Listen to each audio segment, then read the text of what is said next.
సత్యం news కి స్వాగతం. ప్రేక్షకు నమస్కారం. నిన్న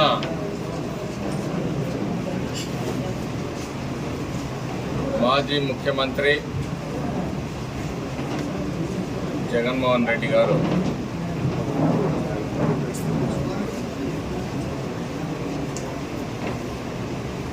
తన సహచరుడిగా ఉన్న మాచర్ల మాజీ శాసనసభ్యుడు పిన్నెల్లి రామకృష్ణారెడ్డిని నెల్లూరు జైల్లో పలకరించడానికి ముందుకు వచ్చారు.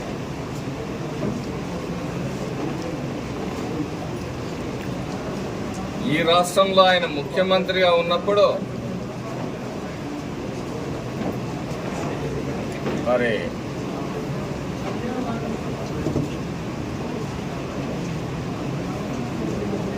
ఆడబిడ్డల మాన ప్రాణాలకి, బలహీన వర్గాల మీద దాడులు జరిగినప్పుడు కానీ,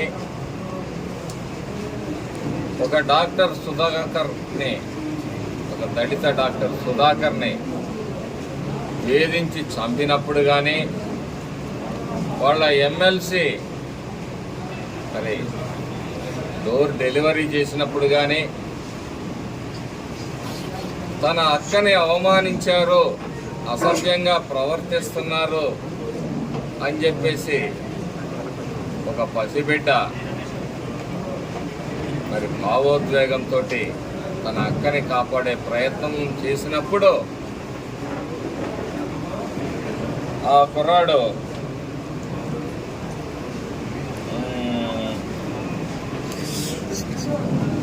మరి సజీవ దహనం చేసినప్పుడు రేపల్లెలో ఎప్పుడూ బయటికి రాలే మరి ఈ ముఖ్యమంత్రి గారు.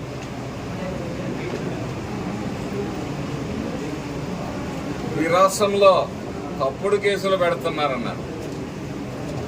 మా అచ్చెన్నాయుడు గారి దగ్గర నుంచి, అయ్యన్న పాత్రుడు గారి దగ్గర నుంచి, దేవినేని ఉమా గారు కావచ్చు, మరి ధూళిపాల నరేంద్ర గారు కావచ్చు, బోండా ఉమా గారు కావచ్చు, ఇలా అనేక మంది మీద చివరికి మా ముఖ్యమంత్రి గారు చేసిన నేరం ఏంటంటే, బలహీన వర్గాల ప్రజలు, చదువుకున్న బిడ్డలు,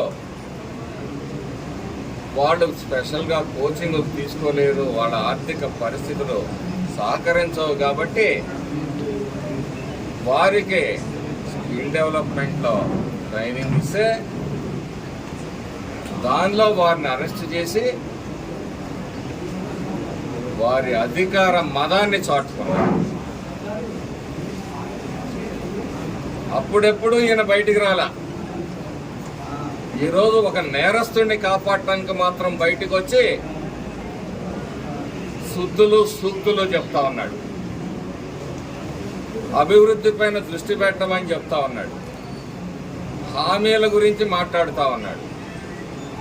నెల రోజులైంది మేము ఈ రాష్ట్రాన్ని విధ్వంసం చేసి ఈ రాష్ట్ర ఆర్థిక పరిస్థితిని చిన్నాభిన్నం చేసి రాబోయే 20 సంవత్సరాలు 2 దశాబ్దాల్లో కూడా కూర్చుకోలేనంత అగాధాలను ఏర్పాటు చేసి ఈరోజు అది చేశారా, ఇది చేశారా, ఆ పథకం ఇచ్చారా, ఈ పథకం ఇచ్చారా అని మాట్లాడుతున్నాను.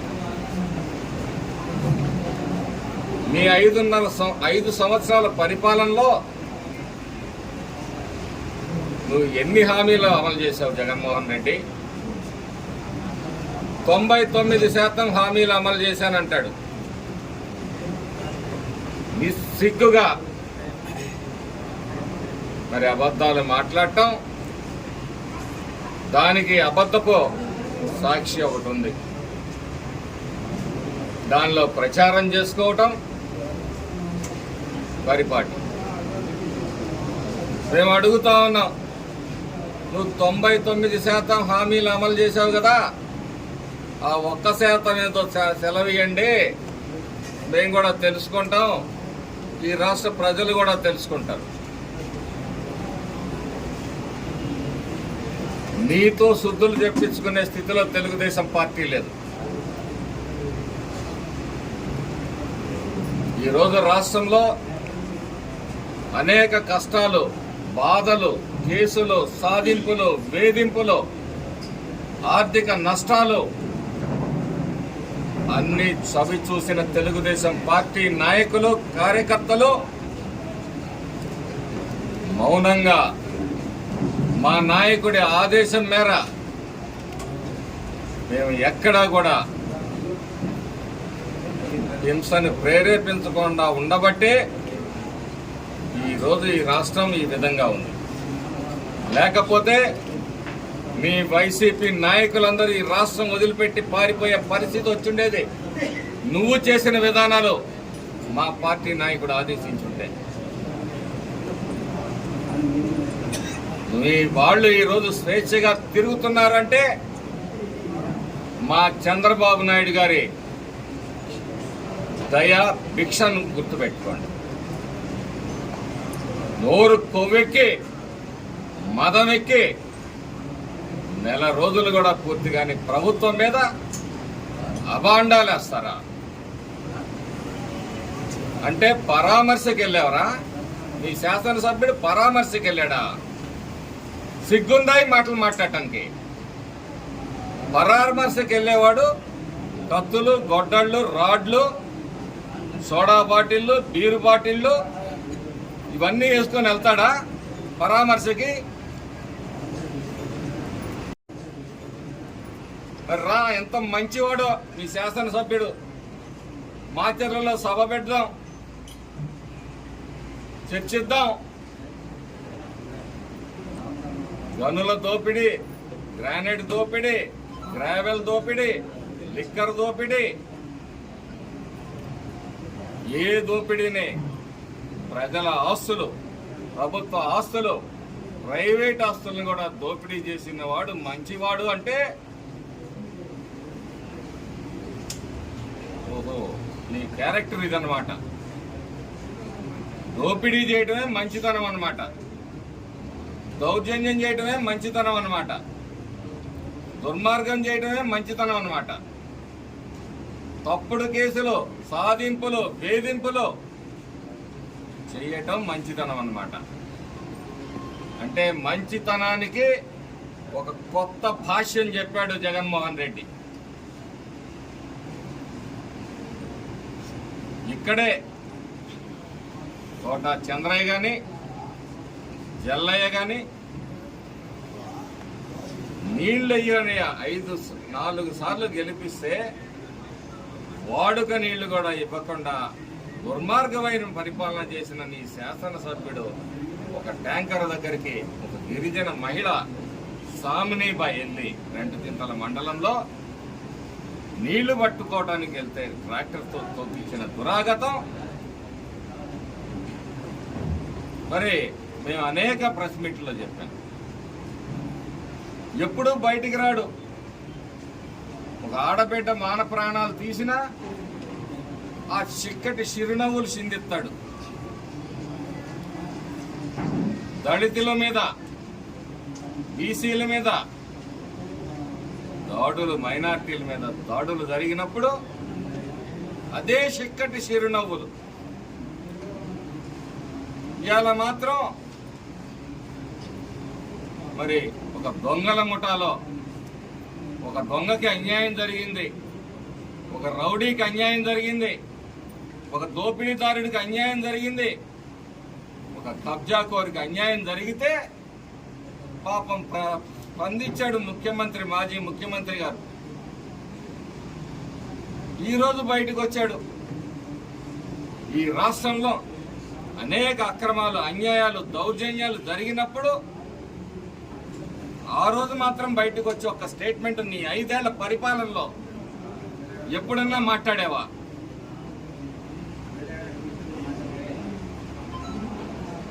నీతో నీతులు చెప్పించుకోవాల్సిన అవసరం లేదు.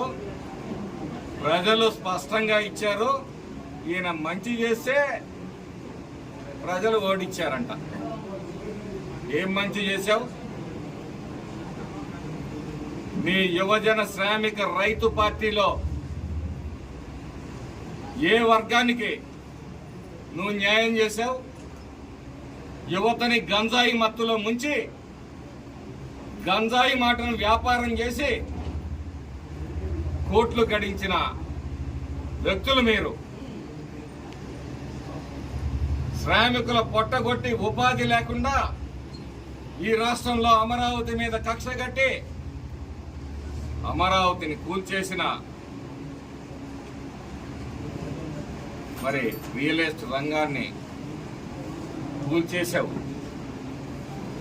దాని మీద ఆధారపడ్డ భవన నిర్మాణ కార్మికుల పొట్టలు కొట్టావు. రైతుల గురించి మాట్లాడతావు, 20,000 వేయలేదని మాట్లాడతావు. 8.5 లక్షల కోట్లు అప్పులు. ఇంకా ఈరోజు తవ్వే కొద్దీ ఎంత ఆర్థిక లోటు ఈ రాష్ట్రంలో ఉంది, ఇన్ని అప్పులు ఉన్నాయని తవ్వుతున్న కొద్దీ బయటపడుతున్న పరిస్థితుల్లో మరి ఇన్ని కోట్ల అప్పులు చేశావు, ప్రజల నెత్తిన ఇంత రుణభారం వేసావు, అనేక పన్నులు వడ్డించావు. చివరికి చెత్త దగ్గర నుంచి కూడా నువ్వు పన్నులు వేసి ఇదే రైతాంగం కోసం ఈ రాష్ట్రంలో 1 ఎకరాకి నీళ్లు ఇచ్చావా?